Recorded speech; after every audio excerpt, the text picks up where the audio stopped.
Welcome back to Press Here. True story. If you type relentless.com into your web browser, it takes you to Amazon. Don't try it now, just watch the TV show, but trust me. Of course, the name Amazon hints of a rather relentless company on its own.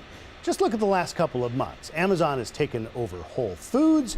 It's renting space on Market Street near Twitter, moving into East Palo Alto, and just bought land in Sunnyvale. And it's opened its first Silicon Valley bookstore, practically across the street from an old Borders Books that shut down in part because of Amazon's online bookstore. You can find that story in the irony section, just past the Alanis Morissette's biography. Steve Cadigan knows a great deal about Silicon Valley. He's a longtime entrepreneur, one of the early employees at LinkedIn, the co-founder of ISDI University, here to talk about Amazon. You know, in all that thing, I didn't even mention all the fulfillment centers as well. Where is the growth in Amazon going to come? I assume robots are going to be handling a lot of fulfillment. Where's the growth in Amazon coming? Well, first I'd like to say thanks for having me instead of Alexa on the show. But you know, I think we're heading in an era of instant gratification. People want things right now.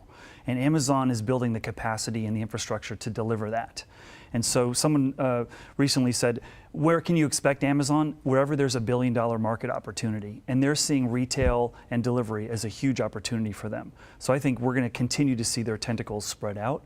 And even in a place as congested as Silicon Valley, where we have a challenge finding talent and hiring talent, they've said we're all in Silicon Valley. Which is interesting because recently the stories have been, hey, everything's moving to Silicon Beach or Silicon Alley and all these other places. Well, or staying in Seattle. That's right. I want to make sure I get the right credit. It was Mike Rosenberg of Seattle Times. He recently did a piece in the Seattle Times calculating that Amazon accounts for 19% of the city's office space. Right.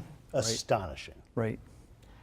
Should we be scared of Amazon? I find Amazon is a weird one because I find it, despite the fact they are clearly sprawling and they're clearly taking over the world, I find it really hard to get scared of Amazon. I think partly because I like buying books and I think they just do everything so well. And now they're in Whole Foods and they've reduced the price of avocados, which we can all agree is a tremendous step forward for humanity. But they're a tough company to get very scared of because they do things that seem, and certainly with the question of well, is there an antitrust element here with the takeover? No, because they are reducing the prices for consumers. Are they scary, I guess is my question. Should we be more scared of them than we are? And could there be antitrust issues down the road? There could be. Here's how I would break that question up. I would say, as a consumer, I don't know that I would be scared. If I'm a competitor, if I'm someone in retail, I'd be terrified. Talk to the bookstore owners around how rapidly their business model got disrupted. If I'm in the transportation industry, I'm concerned. But what they're delivering for consumers is consolidation and just ease of just, I need something. There was an article recently around tailgaters at a 49er game having a guarantee within 2 hours of order that their tailgate supplies will be delivered. Steve, where do the opportunities lie? I mean, if I'm, not that anybody in Silicon Valley necessarily needs a job, it seems these days, but if I'm looking for a job and I want the skills that Amazon wants, and I'm not talking fulfillment centers, and you teach people at ISDI, where are the skills that I should have? What are the skills I should have that Amazon would like me? So I think for Amazon in particular, they're really leveraging tons and tons of data. And the more capabilities you have around understanding data, finding intelligence from that data, I think the more career resilient you're going to be. And I think that if I did a quick search the last few days of all the jobs that they've posted recently, and it's data mining, data analyst, data relevancy, and search engineer, and so forth, in many of these areas. So I think that's one particular, if you want to be appealing to Amazon, help them solve having tons of data.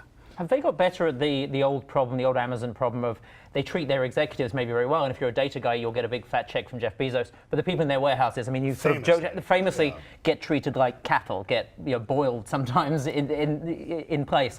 Have they addressed any of that, or is it still good luck to the people who are not data people? Honestly, Paul, I think you could find stories on both sides of that. When they acquired Zappos, I think there was a lot of hope that the Tony Hsieh culture of inclusion and team was going to sort of be an infusion in the Amazon DNA.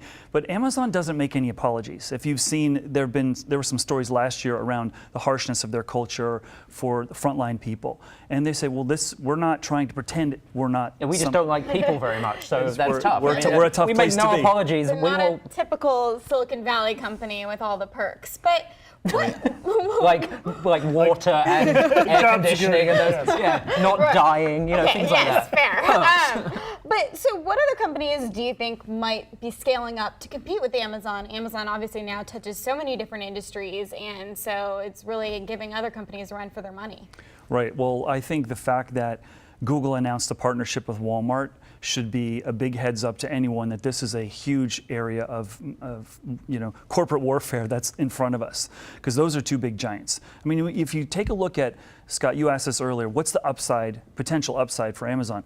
They still have about a third as much revenue as Walmart does in retail. So there is a lot more opportunity, I think, that they see, but they're getting into lots of different areas with the Washington Post and many of these other things. And I think the Silicon Valley play may be due to their interest in getting these drones sorted out and trying to find the technologists to really help build that. I can't decide if that's just a giant PR stunt or if that's actually something that's going to happen. The drones delivering.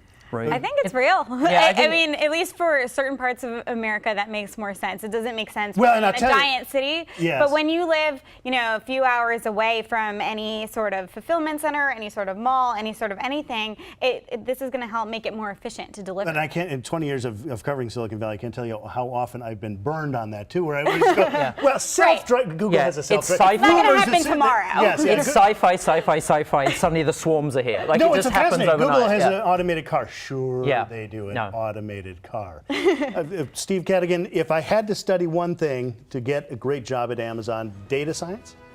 Data science. Data science. Steve Cadigan is the co-founder of ISDI University, and we appreciate you being here. Thanks for having me. Presser will be back in just a minute.